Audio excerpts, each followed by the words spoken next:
In the early hours of this morning, at British time, the body of Bob Marley was laid to rest in a mausoleum in his birthplace, St Anne's, in the north of Jamaica. As the man who popularised reggae music around the world, Marley was the third world's first real superstar. He was just 36 when he died of cancer 11 days ago. The hearse carrying his body was escorted by a motorcade that had driven the 60 miles north from Kingston. Thousands of Jamaicans lined the streets to watch it pass, and it was a remarkable climax to what was surely the most extraordinary funeral ever given to a pop singer. But then Bob Marley was no ordinary pop singer, as Robin Denselow reports from Jamaica. Every man think his burden is the heavy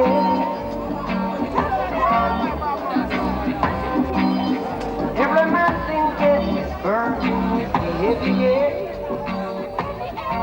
For 2 days, Kingston almost came to a standstill as Jamaicans by the tens of thousands paid tribute to the third world's first superstar. For Jamaicans, Marley wasn't merely a great singer and writer, but more a national hero and prophet.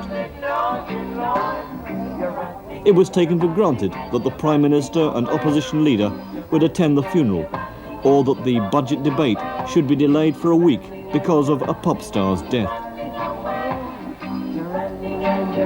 Sound systems, Kingston's omnipresent mobile discos, blasted out his songs as the crowds waited outside the National Arena to file past his body.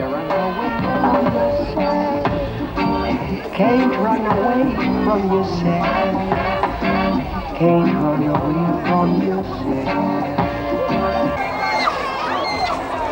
Okay, keep running. Marley was brought up in Kingston's toughest slums and sang rebel music. He might not have been surprised that there was a little trouble even at his funeral. It's been a peaceful funeral demonstration so far, but suddenly the police are tear gassing the crowd. We don't yet know why. Tear gas exploding up behind me now.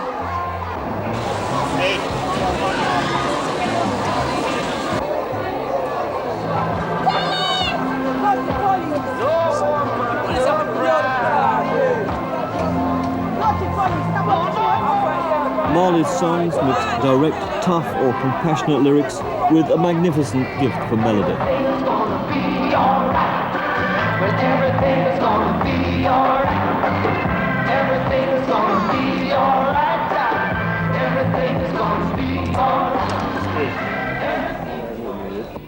Bob Marley was born in St Anne's in the north of the island, but in his early teens he moved here to the ghettos of Trenchtown in Kingston.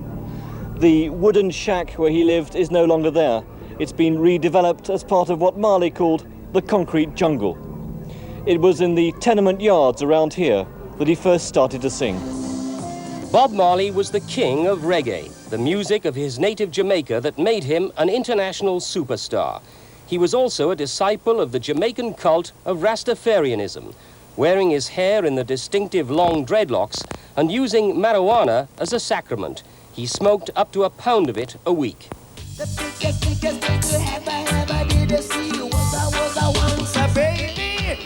Marley took his songs from the ghettos of Trenchtown to the concert halls of New York, London or Tokyo. He was forced to move out of Jamaica after an assassination attempt in December '76, just before he gave a concert that was seen as a sign of support for Michael Manley in the elections.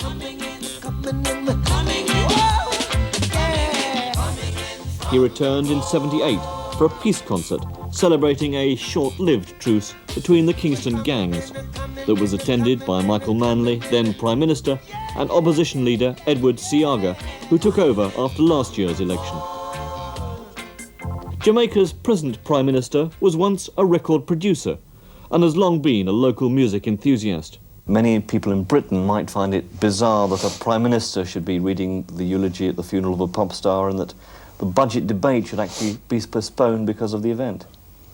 The Prime Minister is reading the eulogy because, quite apart from being Prime Minister, I myself have a background in folk music and anthropology, and took a very personal interest in the development of Jamaican popular music.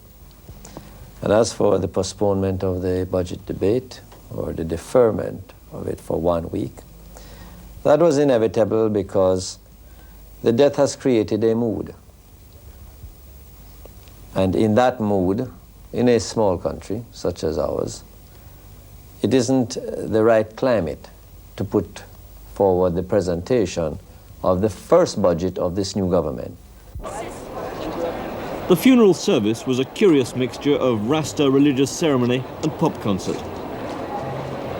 Inside, the hall was decorated with Jamaican and Rasta colours and pictures of nationalist hero Marcus Garvey and Haile Selassie.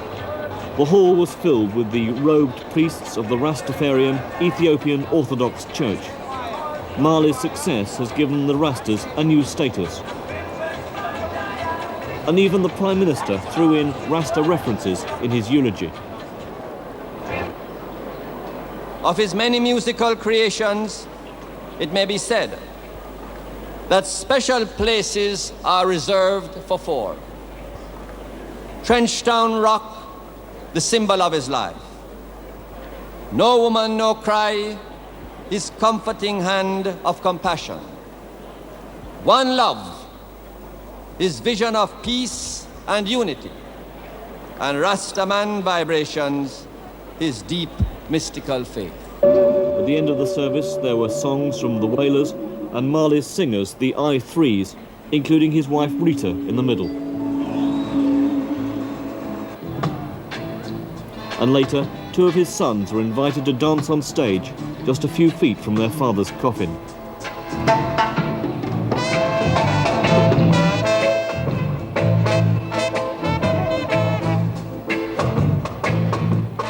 For the entertainment business, Marley was the man who popularised Jamaican music around the world. For Jamaicans, he was a mixture of ghetto rebel, mystic, musician and prophet, untainted by success. Bob Marley was far more than a pop star.